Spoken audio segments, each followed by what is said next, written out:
All right, ladies and gents, welcome back to the MVM Show. I'm Titus, your host, and got a little recap going on for you. Was talking about a bunch about the Delta Waterfowl Expo beforehand. Been there, done that finally.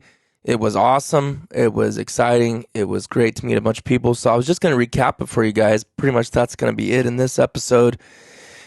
Tell you about everything that went on, and I hope you enjoy hearing about it, and maybe it will prod you to go next year.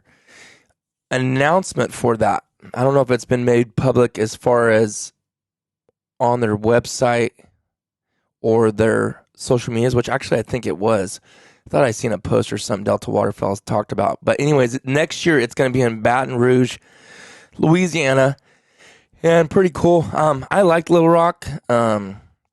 Not saying like I would want to move there or something, but where the part of town that the expo was held in was actually really nice, and I thought was pretty clean for a good-sized city, but people were telling me a couple blocks away it was pretty ghetto. But anyways, where it was at was really cool. I think it was a good place for it. I do know that it was full, and there was some booths that were, I felt bad for them because they were like off in a dark corner, and I'm pretty sure every time I walked by, there was never anybody at them, so...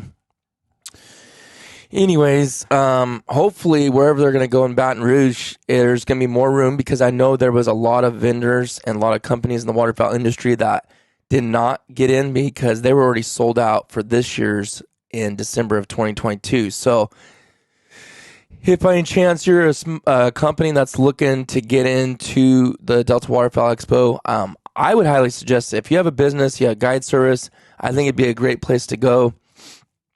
I don't know exactly what they charge, but from what I was seeing, it really wasn't insanely steep, depending on how big of a booth. Some guys were getting really small booths. Like, I would say it's probably like, I would say 8 by 10, maybe less than that, like 6 by 8 or something like that. But for what they had and what they were selling, like some of the call makers, they didn't need a massive booth. What's the point of it? So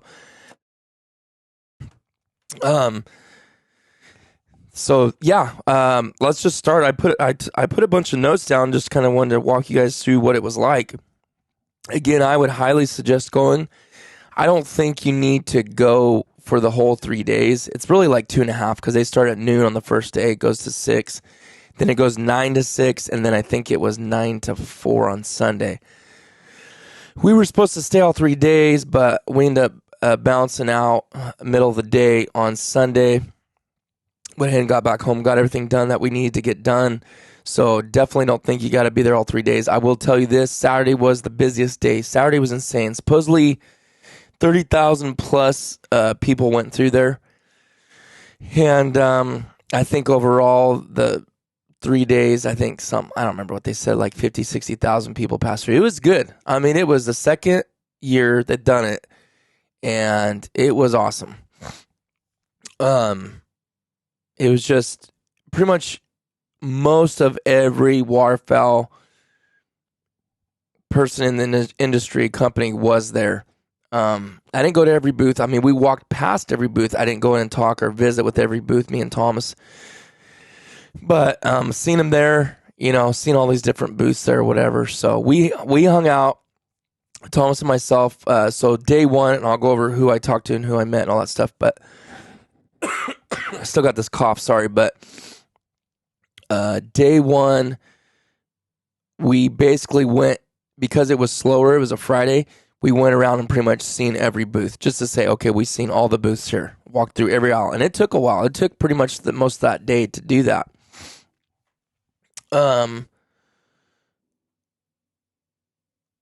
Thomas is in my front yard grabbing kayaks. And looks like he's going to rinse them off. Anyways, so we got that done. On Saturday, it was insane, like almost shoulder to shoulder. It was very busy. And Saturday, we stayed in the heavy shop booth quite a bit. Meandered around just a little bit. Went over to Back Down South Clothing Co. Got some hats and shirts that we wanted to pick up from them. That's one of my favorite hat places to buy hats from. If you got a bigger noggin, you'll definitely like that better. And he's going to come in and interrupt this podcast now.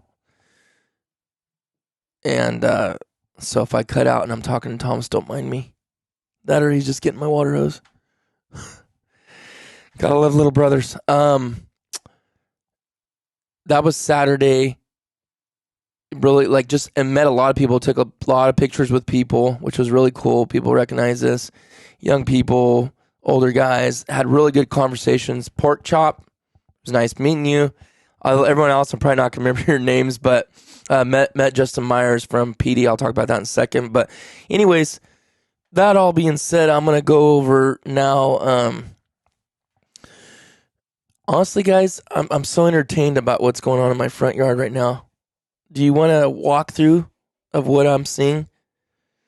Thomas has got our 2 Old Town kayaks, Discovery 119s, in our front yard. He's going to Montana for family trip.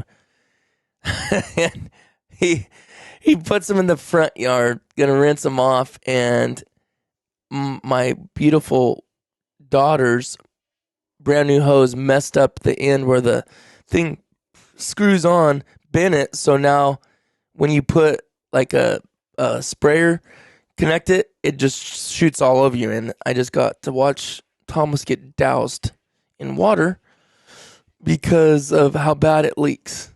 And I can hear him yelling, getting mad at the thing. So that was entertaining. Excuse me. All right, let's get to it. So if you're not up to snuff on who people are in the waterfowl industry, you might not enjoy this. And I can't believe how many people, when I came back, how was it? Just my friends. And I would name all these names of people I met and hung out with and talked to. Who's that? It's like, how do you not know? If you know anything about waterfowl, and if you're serious about waterfowl, and that might be my answer right there, is if you're serious, how do you not know how these people are? I'm telling you. So first off, one of the people I talked to and met, he was actually walking by the heavy shot booth. I'm like, look at, man, Freddy King right there. So Freddy King, dog trainer, excellent dog trainer. And if you watch any of their timber hunts and their videos that he did, he's hilarious, man. He makes you laugh. He's fun to watch. Go watch him on YouTube, Freddy King. Type it up. Trust me, you'll know as soon as you see him. He's worth watching. If you haven't heard of him already, Freddy King, talk to him for a while. Super down to earth. Super down to earth. Really cool guy. And he's going to actually be coming on the podcast. He was more than happy. We exchanged phone numbers. He was more than happy to do a podcast. So that's one thing nice about these is when you meet people to see, are they who they really say they are? Or are they putting on a front, for the camera and stuff like that? So that was really nice to see. So he was cool. So expect him on the podcast. So most of these people I'm going to talk about too are coming on the podcast. So that's really cool. Seeing Chris Aiken and listen to him do a seminar a little bit on Sunday. I didn't get to watch the whole thing, but man, I wanted to stay and watch that, but we had to catch a plane. But he did a seminar once a day, every day for the event for you Canuba on Duck Dog's first season. And it was really good. From what I got to hear, it was cool seeing him and stuff, and super down to earth guy as well. And he's been on the podcast a few times. Going to have him on again soon, for sure. Planning on it, and I actually want to do that topic, Duck Dog's first season. I don't think I've done it on my opinion and stuff, but from a professional standpoint, I have not, as far as I know, done a podcast with a professional on a Duck Dog's first season, and that is such a huge, that'll help you guys so much and help me, because before long, in next year or so, I got to get another dog and start over again, which is kind of nice because we just got done with Kelly. So I feel like my hands are pretty wet right now on that, and fresh, I should say, even though Nathaniel did the majority of it. At least I should say my feet wet all over again because it's been a while, just a lot of reminders. So, man, that's going to be a good episode. I'm actually looking forward to that, and I'm actually looking forward to sharing it with you guys. One of the things he mentioned in his talk was how, I can't remember what year it was in Arkansas, that he said was a really, really bad winter, really cold. It was years ago, I believe.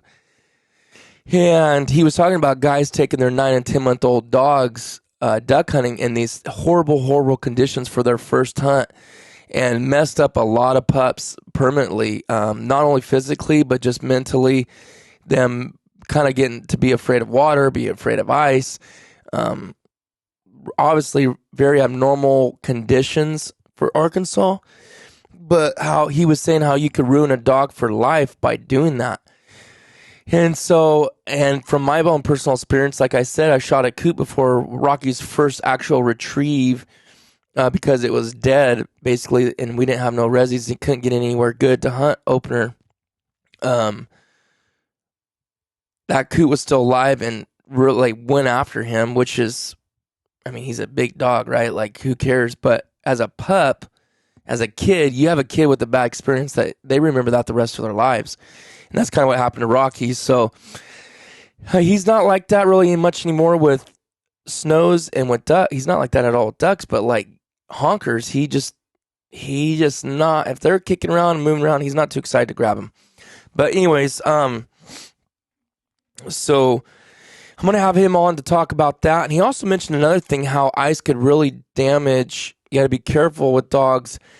That ice, like pushing into their ligaments and their bones and their joints as they're busting through, that could really permanently damage them and cause nerve damage. So that was something I never thought about. I didn't get to finish that whole thing, but it was just really good. Like, I go back again. I want to stay no matter what. We're going to stay the whole 3 days, and I want to sit and do the seminar part of it and get some of those really good instruction seminars that they put on, because they were basically, from the time it started till the time it closed, there was different seminars of different stuff, dog stuff, cooking, calling. Oh, we went to, I didn't put this in my notes, but we went to the World Cut Down Duck Call competition. That was pretty awesome. There was actually 58 participants. So look, if you can imagine, I believe they have 60 seconds, something like that. 60, 70 seconds. And so basically the halfway point was 29 callers, and that's where we just walked off, because that was over 30 minutes, just that. And that was just for the first round. So, man, there was 2 guys, and I wish I would have asked what call that guy was using. The very first guy that called, I feel like, was the best out of the first 29. He wasn't the one that won the competition. I'd seen it on Delta Waterfowl's page later. But, like, his style was so good. His calling was so good. His call that he used was very clear and crisp and sharp. Some of those guys that get up there, it was so muffled, and I know that has a lot to do with how you put your hands on the call. That's not what I'm talking about. It was just a very nasally, muffly sounding call. It wasn't open, if that makes sense. This guy's was really good. I wish I could, if they posted it somewhere, all the names of the callers and what calls they were using in order, I think I would actually go buy that cut down. I like my Kirk McCullough, but I didn't get to try it before I bought it. And who cares if I have 2 or 3 or 4 or 5 cut downs? I would like to get another one. Because Kirk's is a little, like, to me, it's kind of, it's a little more quieter and muffled. I mean, it can get loud, but because I have the X Maker, and part of it is not being fully knowing how to blow it either. But I would like to get one that has a little bit more clearer and crisper, if that makes sense. Next up, this was really awesome. Scott, which is one of the big wigs with Heavy Shot, and we helped with that booth a lot, but he introduced me to Rob Roberts. That guy is legit. I believe they're from Mississippi. So stinking nice. Man, he's down to earth as you can possibly get. And he's hilarious. Like, he was just talking about stuff like his wife had to put all his money in and she still lived and stuff. It was just funny. Like, he's one of us, just a really cool, down to earth guy, funny guy. And I'm going to tell you something right now. So they're actually, I didn't ask for this. He offered, because I did a short little interview, and I'll do another episode about that. And maybe I'll probably do another episode and play the clip that I record with him. It's only about 10 minutes. And then he's also going to come on the podcast as well. And Rob Roberts Custom Gun Works and his choke tubes, and the new choke that he came out with, the choke tubes, the Raptor, I believe.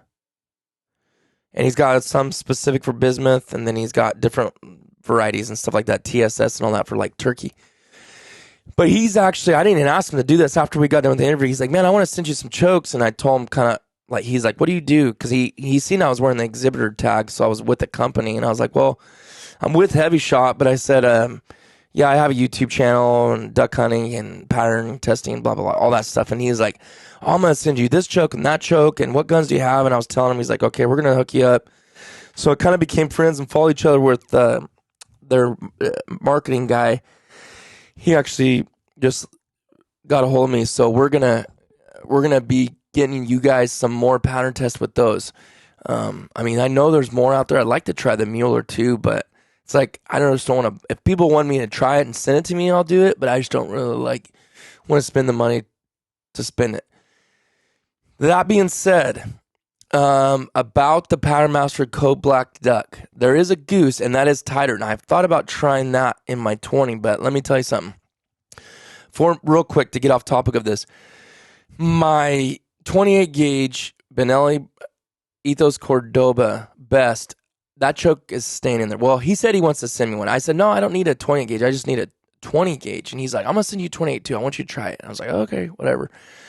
But I told him, I go, the choke that came with my Benelli Ethos Cordoba 28 gauge is fire. Like, now I say that I haven't put it on paper, but how I've seen it across the water and how I've seen it crumple birds so hard. And I mean, I am shooting heavy 12. That's a big factor, but I just feel like I'm throwing a nice clean pattern, but I am going to shoot that. So keep your eyes peeled for a pattern test with the choke. Actually, I'm going to probably use 3 or 4 of my factory chokes that came with that and just go up. And I'm going to use heavy 12. And I'm not going to bounce around with different ammos and all that. I'm not going to make a bunch of videos for that.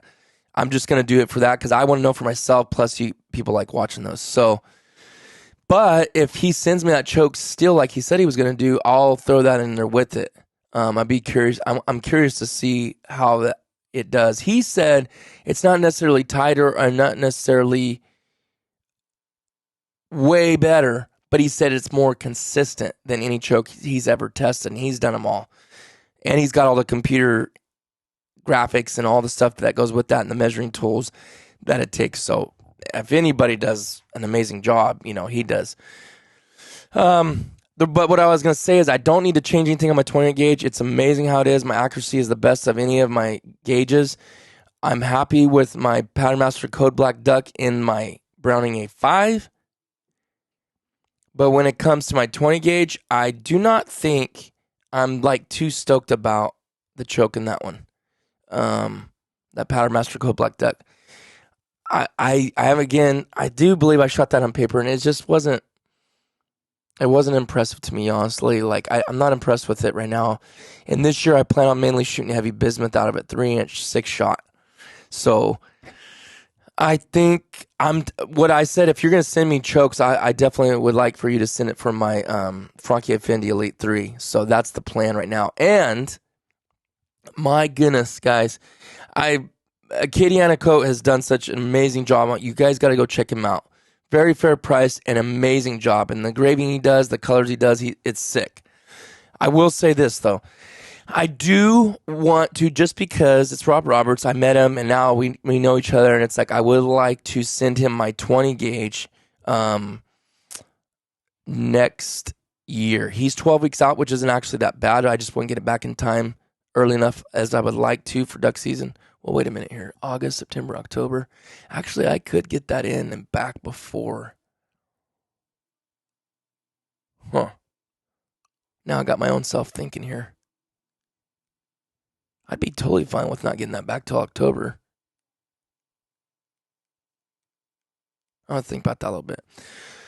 Anyways, the dude is bad to the bone. He had 5-6 shotguns there in his booth just to show different colors and styles and all that. My goodness. They literally look like they come straight off the factory floor, made like that. I'm not even joking you. It's actually insane. When you look down in the receiver, how clean everything is from the end of the barrel to the butt of the gun. It's phenomenal. It's honestly, it's phenomenal how clean it is. Smooth as glass. Looks like it's going to last 500 years. Like, it's baked. I mean, it's on there. You know, ain't no way you're chipping that stuff. And the look of it and the distressing is so good on it. It's bad. Let's just put it that way. It's bad at the moment. So look forward to him coming on. That's the third person I've already said that's coming on the podcast. Good name. Josh Raggio. If you guys know anything about custom calls, Josh Raggio is a pretty cool guy. He makes a lot of custom calls. He's also into like man stuff like colognes and this is new because he usually just did calls. He does. If you go look at him up on Instagram, he's got some bad to the bone calls. I never blew it, and I didn't blow him there. He wanted me to, and I was like, no, it's okay. There was calls just blaring all over the place, and I had this cough. I didn't want to be blowing someone's calls, but what was I gonna say? He does like colognes, beard oil, beard shampoo. He does like leather suitcases and leather backpack. Like he does some. He did a shell holder. Oh my goodness, I wanted this shell holder so bad. It was like half of it was canvas, and then the top half where it opens was leather, and then it had this special hook that you could hook like for a tree hook for if you're hunting timber, or it had a loop, which was it's all leather and metal, very old school. Like antique style, but to now, I flipped the thing around $200. $200. I was like, oh, you're breaking my heart, man. There ain't no way on God's green earth I'm paying $200 for a shell holder, but boy, it was the sickest thing though. Honest to God, I wanted it so bad. It really was cool. It was like half canvas, half leather. I better move though. I got a lot to talk about, so I didn't want to make this over 30 minutes, but man, I won that thing. I can still see it. It was sick. Like, I think most of you would like it. Go check his page out though, Josh Raggio. I think it's Raggio. Don't quote me. It might be Roggio. He knows a lot of people, and he's done a lot of custom calls for people. So, and they're actually on Upper Duck too, if you go on there. Anyways, all right, moving on. I actually didn't ask him about doing a podcast, but I'll hit him up and for sure have him on. We work with ProDrive, and I love my ProDrive, and man, I got some. Guys, let's just put it this way. I know how fast now, and I know some of you are probably dying to know how fast that new outboard ProDrive with the service drive lower is going to go. It's fast. Let me just tell you that right now. That 50 horse Tohatsu is going to be bad. He told me, on the down low, how fast it's going, and it just got me even more stoked. And I think we might just do a whole new hull too as well next year when we get the Tohatsu, because from the speeds that they were telling me with an 1854, I think we're going to go back to that. Because right now we have the 1848, but I think we're going to bounce back to 1854. As much as I don't want to have to deal with all that with DMV and all that stuff again, I just plan on doing that. Me and Tom's talked about it. I think that's what we're going to do. So anyways, but the reason I brought up boats is because Sea Arc was there. If you guys never heard of them, they're not cheap boats either. They're around the same as anything else in the market, but it's SEA Arc, all one word, Sea Arc. You can go check them out. They were there, and that's actually what Jake just bought. He didn't even realize it really is a duck boat.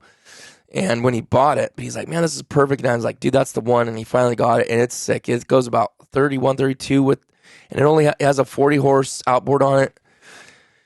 And the hull is pretty cool. It's older, but it's a sick boat. It's perfect for Jake and Nathaniel and the boys for duck hunting. We got some trips planned this year in it, but man, they had a brand new one there. It was bad, guys. Like, the hydroturf in it had like tules or reeds with like ducks locked up coming in over top, like carved into the hydroturf. It was bad. And they had the 50 Tohatsu, which was an outboard on the upper and lower. And it was a nice boat. I'm just going to tell you right now, Sea Arc definitely makes some sweet looking boats. So they were there, looked at that stuff.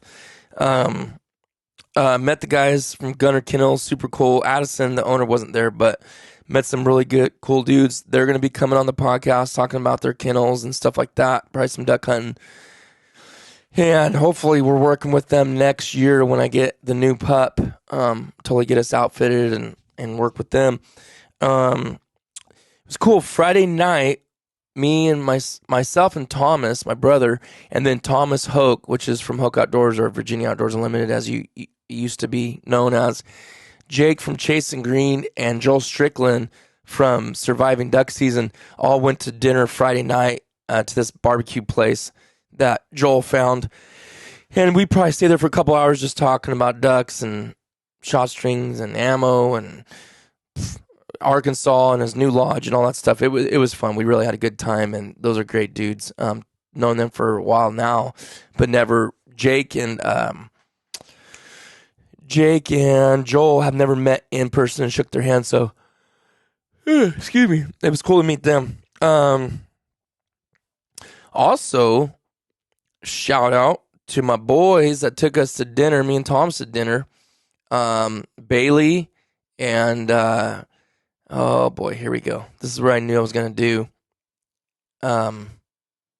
Shoot, I want to say Ben. I gotta go look it up. These guys took us out to dinner. What night was that? What night was that? Let's see if I can go find them in here. I can find them real quick. It was Bailey was one. There's three of them, and they actually. It sounds like they might be coming out here to duck hunt, and I think that's gonna be a fun video because they're from the Midwest, Upper Midwest. No, that's who it was. It was Bailey and Wyatt and shoot, what was the other guy's name? I want to say it was Ben. Don't kill me, man. If you guys are listening to this, I know Bailey listens consistently, and so does Wyatt. Shoot, did I not? I thought I followed him. I know I did.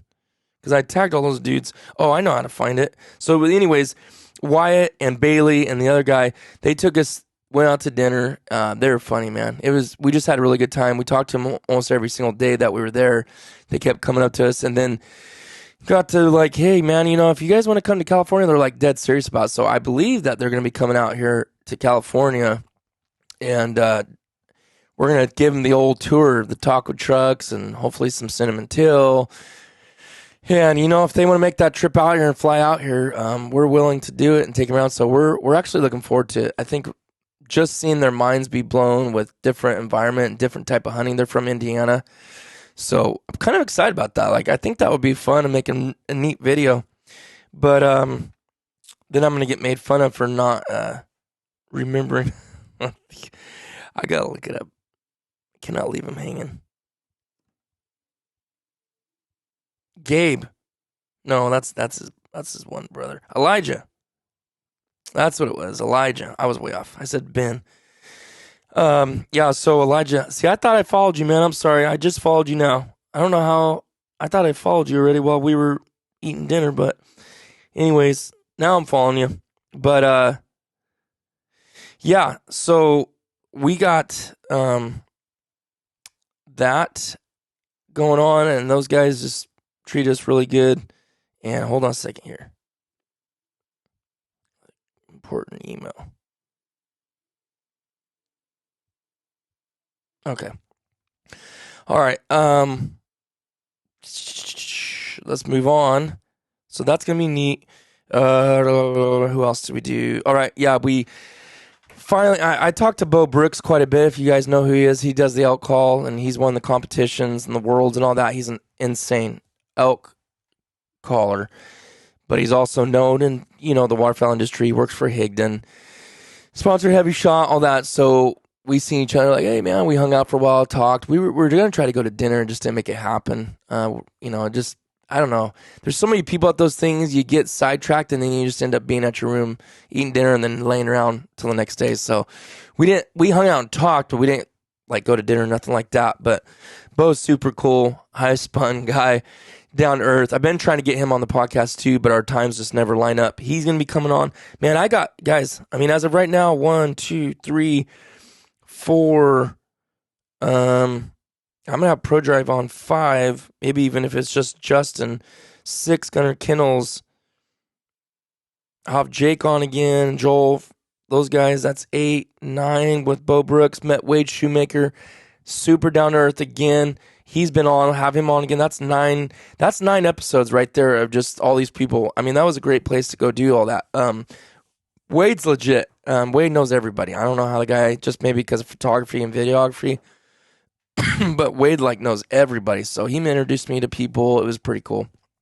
Met some of the big dogs of Federal. His name was Dan. Was it Dan Compton, I think? He's one of the big wigs over there at Federal, just because Heavy Shot and Federal are under the same umbrella right now. So they know each other, and Scott from Heavy Shot introduced me to him, did some videos with him. Really neat guy. Talked to the Weatherby guys for a long time. They were in the same booth as Final Approach. Seen Josh and Mario, and then talked to the Weatherby guys. And man, they're cool. Super cool guys. And down to earth, we were talking rifles and all kinds of stuff, shotguns. They got to give you a sneak peek. They got a side-by-side coming out. And I believe it's going to be made in, I thought they said 28, don't quote me, for sure 12 and 20. I think later they're going to come out with the 28 gauge, which would be sick, which for a side-by-side, I think I would actually just get, Thomas wants a 410 for the kids. I probably would get a 20 in it, just because, but I'm just, that the nostalgia of a side-by-side, something my dad always had when I was a kid, and it just like sticks out in my head. I want to do a duck hunt with it. I got an over-under. I won at a banquet last year. I won it several years ago, but I just picked it up recently, like a year ago, and it's an over and under I'll probably take. I used to hunt with an over and under. Trust me, you save a lot of ammo only having 2 shots. Make you be focused a little more and stay accurate if at all possible, but it's really cherry gun, so I got to really be picky on where I take it and how the weather is when I do take it. Because even if it looks clear and sunny, somehow moisture duck hunting always gets on those guns, and I don't want to get no rust on it. But I'm almost done. That's basically it. What I wanted to talk about that recap. Met a lot of fans and hung out at the Heavy Shot booth a lot. Took a lot of pictures. It was fun. It was meet any of you that are listening to this. It was great meeting you guys. Really enjoyed our conversations about ducks, and some were there talking about Rocky, and I love Rocky and this and that. So it was really cool. It was a good time, and I could definitely encourage you. You got to make it out there next year if at all possible, even if it's just for one day or a couple days. Make a family trip out of it. Take your wife, whatever.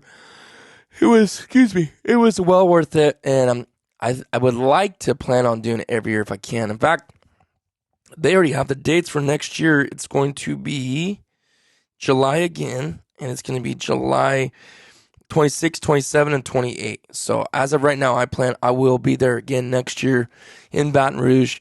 Hopefully hanging out a lot with Pro Drive, and then Heavy Shot again. Pro Drive will be there, and we're thinking we'd like that to be when we're picking up the other boat and driving it back. That's kind of the plan as of right now. So anyways, that is all for this episode. Man, I got lots of guests coming on. When to do that, an update. I'm also going to do the next one with some chokes and shotguns and have Rob Roberts, that little segment. My audio is not that good. His is plenty fine, and I don't really do no talking anyways. So it's going to be a little rougher than our normal audio just because it was recorded through the phone with some little external mics. But I think you guys will really enjoy it. So thanks for listening, guys. And I'm going to get them all these episodes, start pumping out to you again, and get back to 2 week, maybe if not more sometimes. All right, we'll see you on the next one.